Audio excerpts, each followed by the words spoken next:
સત્કર્મો માટે લોકો પ્રયત્નશીલ હશે, પણ એ બધા કરતા સૌથી ઉત્તમ કાર્ય જે છે એ તમે કરી રહ્યા છો ભગવાનની કથા સાંભળીને. કારણ કે પ્રહલાદ મહારાજ કહે છે, શ્રવણમ કીર્તનમ વિષ્ણુર સ્મરણમ. ભગવાનની કથાનું શ્રવણ કરવું, એને સાંભળવું અને ભગવાનના નામનું કીર્તન કરવું, આનાથી ઉત્તમ સત્કર્મ જગતમાં બીજું કોઈ નથી. અને આવતીકાલનો દિવસ એટલે પણ એક વિશેષ મહત્વ રાખે છે કે ધર્મને જાણવા વાળા જે મહાજનો છે, જો આ સંસારમાં કેવલ 12 વ્યક્તિઓ એવા છે જે ધર્મના તત્વને પૂર્ણ રીતે જાણે છે. પૂરેપૂરો ધર્મ જાણવા વાળા 12 લોકો છે. અને એમાંથી એક વ્યક્તિ છે પિતામહ ભીષ્મ. આ ભીષ્મ દેવે આ ઉત્તરાયણના સમયે પોતાનો દેહ ત્યાગ કર્યો છે.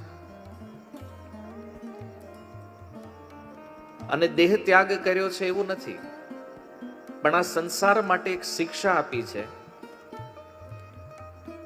કે જવાનું એક દિવસ બધાને છે આપણે, પણ મૃત્યુ કેવું હોવું જોઈએ. આ સંસારમાંથી નીકળવું છે તો અંતિમ સમય કેવો હોવો જોઈએ આપણો,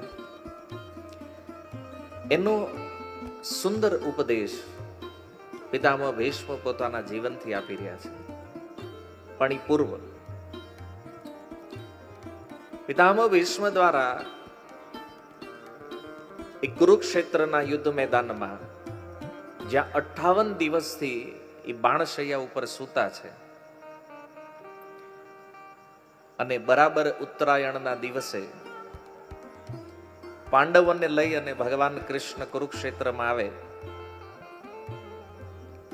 જો આ ભગવાનના એક એવા ભક્ત છે જેને ભગવાનના દર્શન કરવા જવું નથી પડ્યું. એનું દર્શન કરવા માટે ભગવાન સ્વયં આવ્યા છે. સામાન્ય લોકો ભગવાનની પાસે જાય, પણ જ્યાં એના પ્રેમી ભક્તો હોય ત્યાં ભગવાન સામેથી આવે છે. જો આજ ભીષ્મને દર્શન આપવા માટે ભગવાન કૃષ્ણ સ્વયં ત્યાં ઉપસ્થિત થયા, અને એ સમયે યુધિષ્ઠિર મહારાજના મનમાં શોક ખૂબ હતો. આ સંસારમાં પણ આપણે જોઈએ છીએ, પહેલાના યુગોની વાત તો છોડો, કળિયુગમાં પ્રાય લોકો શોકમાં રહે છે, દુઃખમાં રહે છે. કાંઈક ને કાંઈક ચિંતાઓ, કાંઈક ને કાંઈક તણાવ, અને આનું પ્રેશર વધે એટલે સીધા ડિપ્રેશનમાં આવી જાય. આ જો મોટા ભાગના લોકો ડિપ્રેશનથી પીડિત છે, તો એનું કારણ શું છે? ચિંતા. ચિંતાના કારણે ઉત્પન્ન થયેલો શોક. તો યુધિષ્ઠિર મહારાજના મનમાં પણ એ શોક હતો કે મહાભારતના યુદ્ધમાં લાખો લોકોના મૃત્યુ થયા છે, કેવલ મને રાજા બનાવવા માટે. હસ્તિનાપુરનું સિંહાસન મને મળે, લાખો લાખો લોકોએ પોતાના પ્રાણ આપ્યા છે, અને આ શોક કોઈ દૂર કરીએ કેમ નથી. પ્રયાસ ઘણા લોકોએ કર્યો. ભગવાન શ્રી કૃષ્ણ પ્રયાસ કરે છે, વ્યાસદેવ, ધૌમ્ય મુનિ, અન્ય પણ જે ઋષિ મુનિઓ હતા. યુધિષ્ઠિર મહારાજનો શોક દૂર ન થયો. ત્યારે ભગવાન શ્રી કૃષ્ણના સૂચનથી યુધિષ્ઠિર મહારાજ અને પાંડવો પિતામહ ભીષ્મ પાસે આવે છે કુરુક્ષેત્રમાં. ત્યાં આવી અને યુધિષ્ઠિર મહારાજના મનમાં જે એક સંદેહ હતો કે મને રાજા બનાવવા માટે આટલું મોટું પાપ અમે કર્યું છે, આટલા લોકોને માર્યા છે, તો હવે આ સિંહાસન ઉપર મને કોઈ શાંતિ નથી.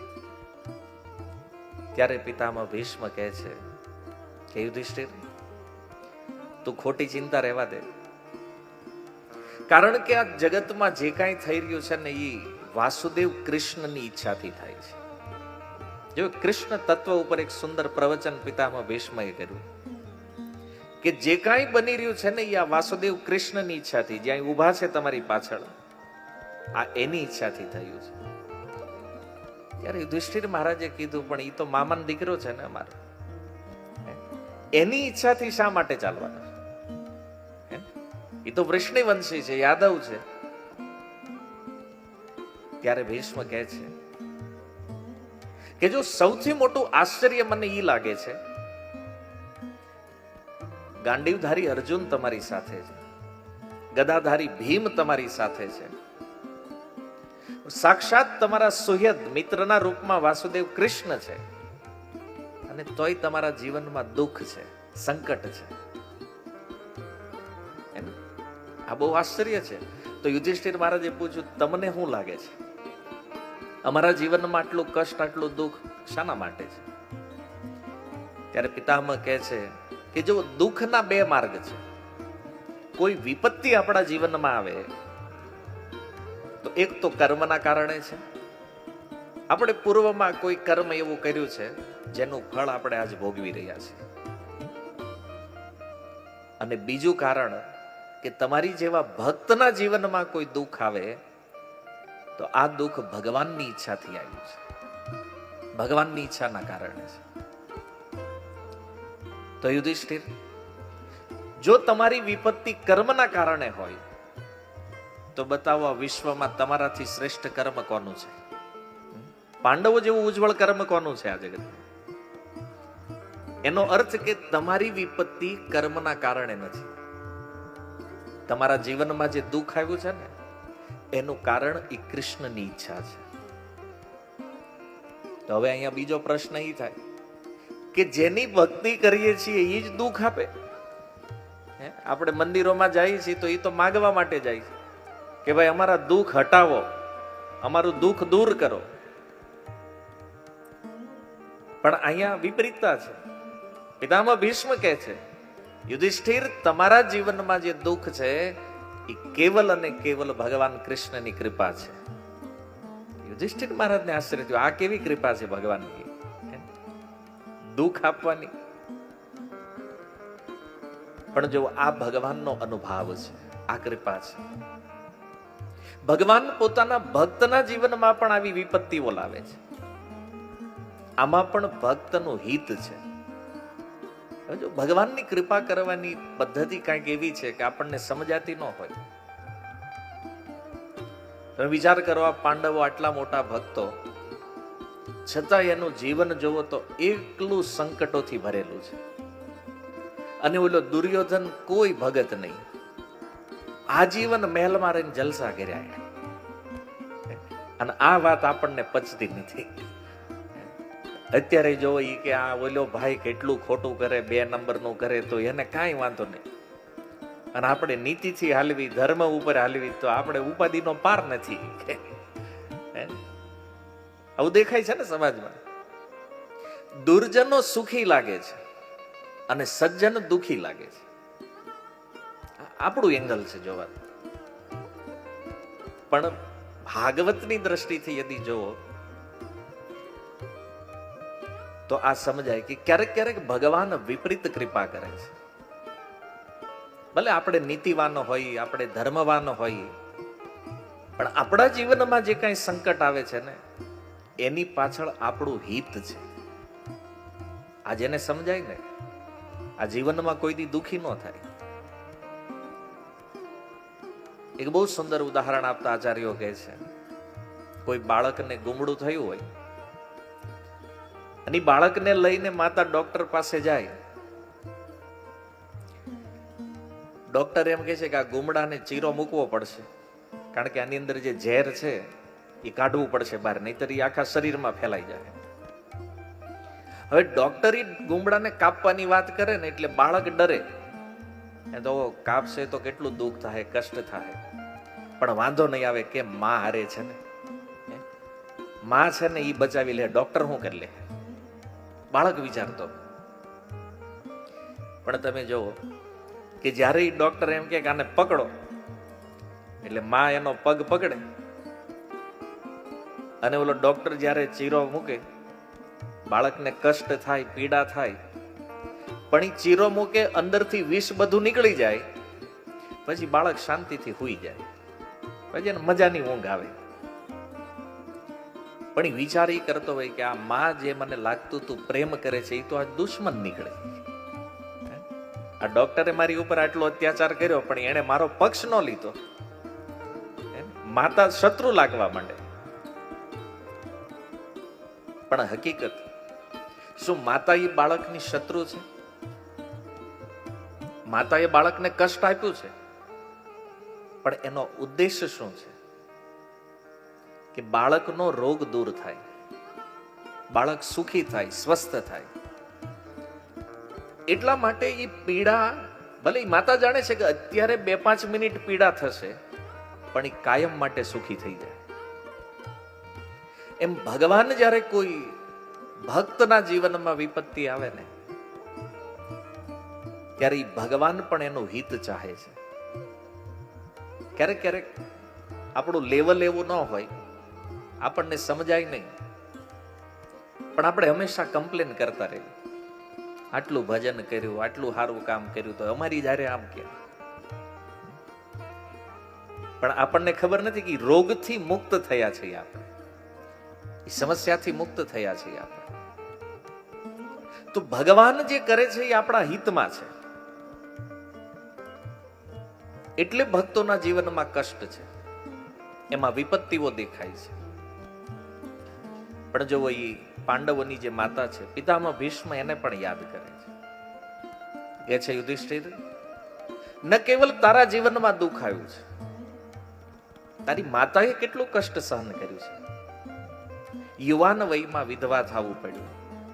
તમે 5 ભાઈ નાના હતા, તમને લઈને આવ્યા. આ હસ્તિનાપુરની અંદર આટલું દુઃખ અને સુખ તો એને જીવનમાં લગભગ જોયું જ નથી કુંતી મહારાણી ગયા. પણ અંતે જ્યારે ભગવાન પાસે માગવાનું આવ્યું, ભગવાન દ્વારકા જઈ રહ્યા હતા અને કુંતી મહારાણી એ ભગવાનની સ્તુતિ કરે, ભગવાને પ્રસન્ન થઈને કીધું કંઈક માગી લો. ત્યારે કુંતી મહારાણી શું કહે છે? વિપદઃ સંતુ શશ્વ તત્ર તત્ર જગતગુરુ. કે છે કૃષ્ણ, જો વરદાન આપવાની એટલી ભાવના હોય તો હું એટલું જ માંગુ છું કે મારા જીવનમાં વિપત્તિ આવે, દુઃખ આવે. આવું વરદાન તમે કોઈ ભક્તના ચરિત્રમાં સાંભળ્યું નહીં હોય કે આવું વરદાન કોઈ માગ્યું હોય, દુઃખ આવે. આ કુંતી મહારાણી માગે છે, વિપત્તિ આવે મારા જીવનમાં એવું વરદાન આપો. અને આપણી પ્રાર્થના એવું જીવવી ત્યાં સુધી એકય ન આવે. એને કીધું વિપત્તિ જોઈએ છે. કેમ? એટલા માટે કારણ કે પ્રભુ, જ્યાં સુધી અમારા જીવનમાં દુઃખ હતું, વિપત્તિ હતી, ત્યાં સુધી તમે અમારી હારે હતા. જો કષ્ટ પાંડવોના જીવનમાં રહ્યું, ત્યાં સુધી ભગવાન હસ્તિનાપુરમાં રહ્યા. અને કે આજે મારો પુત્ર રાજા બન્યો છે, યુધિષ્ઠિર રાજા બન્યો છે, અમારા જીવનમાં સુખ આવ્યું, ત્યારે આજ તમે અમને છોડીને દ્વારકા જઈ રહ્યા. તો પ્રભુ, સુખ પ્રાપ્ત થવાથી જો તમારો વિયોગ થતો હોય તો આવું સુખ અમારે જોતું, બોલું દુઃખ બરાબર હતું. કેમ? વિપત્તિમાં રોજ તમારા દર્શન તો થતા, રોજ તમને પ્રણામ તો થતા. અને આવું જ કંઈક આપણા જીવનમાં હતું. જ્યારે આપણી પાસે બહુ પૈસા નહોતા, આપણે બહુ સામાજિક લેવલે આગળ નહોતા, ત્યારે રોજ મંદિરે જતા, રોજ ભગવાનનું દર્શન કરતા. યાદ કરો, ગામડામાં જ્યારે આપણે હતા તો સવાર સાંજ 2 ટાઈમ રામજી મંદિર દર્શન કરવાના, કોઈ શિવાલય હોય તો ત્યાં દર્શન કરતા. આપણે સંધ્યા આરતી તો આખું ગામ ભેગું થતું એક જગ્યાએ મંદિરમાં. પછી આપણે વિકાસ કરવા માટે સુરત આવ્યા. અહીંયા આવીને આપણે એવા વ્યસ્ત થયા, આજે અઠવાડિયે એકવાર મંદિરે જવું હોય તો ટાઈમ નથી, અઠવાડિયે એકવાર સમય નથી આપણી. કેમ? સુખ આવ્યું ને જીવનમાં. પેલા આવા મકાનો નહોતા આપણી પાસે, આવી સુવિધાઓ નહોતી. ત્યારે મંદિર હતા, ભગવાન હતા, અને જેવી સુવિધાઓ આવી, મંદિરોય ગયા, ધર્મ પણ ગયો, બધું જ. આજે ચિંતા સિવાય આપણી પાસે બીજું કાંઈ નથી, કેવલ ચિંતા. એટલે કુંતી મહારાણી કહે છે, પ્રભુ દુઃખ જોઈએ છે. કેમ? તો કે મારા માટે એ દુઃખ પણ સુખ છે, જેમાં પ્રભુ તમારું દર્શન થાય, તમારું સ્મરણ થાય. અને જે સુખમાં તમે નથી, જે સુખમાં તમારું સ્મરણ નથી, કુંતી મહારાણી કે આવું સુખ મારે જોતું નથી. આ ભાવ છે. આપણે પણ આ પ્રશ્ન પોતાની જાતને કરીએ કે અઠવાડિયામાં ભગવાનનું દર્શન કેટલી વાર થાય? બહુ ઓછા લોકો હશે જેનો નિયમ હશે રોજ મંદિરે જવું, ડેલી ભગવાનનું દર્શન કરવું. અને ઘણા લોકો એવા છે જેને એમ લાગે આ બધું ટાઈમ પાસ છે, આમાં શું કરવું, કઈ જરૂરી નથી એવું લાગતું હોય ઘણા. કારણ કે આધુનિકતા બહુ વધારે જયારે મનમાં આવી જાય ને, ત્યારે આ બધું આપણને બેકવર્ડ લાગવા માંડે. મંદિરોમાં જવું, તિલક લગાવવું, માળાઓ ધારણ કરવી, અને આ સાંસ્કૃતિક વસ્તુને સ્વીકાર કરવી, તો આપણને એવું લાગે કોઈ કહેશે આ ઓલ્ડ ફેશન છે. અને આપણે તો મોડર્ન યુગ વાળા છીએ ભાઈ, ફેસબુક ઇન્સ્ટા વાળા. આપણા માટે તો આ બધું કામનું નથી. આપણા મનમાં એક એવી ઘેલછા છે મોર્ડન થવાની. મોર્ડન થવા માંડ્યા ને એટલે મંદિરે જાતા બંધ થઈ ગયા છે. તમે મોર્ડન થાવ એમાં શાસ્ત્રને વાંધો નથી, પણ મંદિરે જાતા બંધ થઈ જાવ ને એમાં વાંધો જરૂર છે. એના મનમાં પ્રશ્ન થાય કે ભાઈ એમાં શું થશે, શું એનાથી? જો આપણે બધા માનીએ છીએ કે આપણે સનાતની હિન્દુ છીએ, તો હવે પ્રશ્ન આવશે કે ધર્મને કેવી રીતે ધારણ કરશું? વાત જો ધર્મની છે, તો ધર્મનો અર્થ છે ધારયતિ ઇતિ ધર્મ. જેને ધારણ કરવાનો છે એને કહેવાય છે ધર્મ.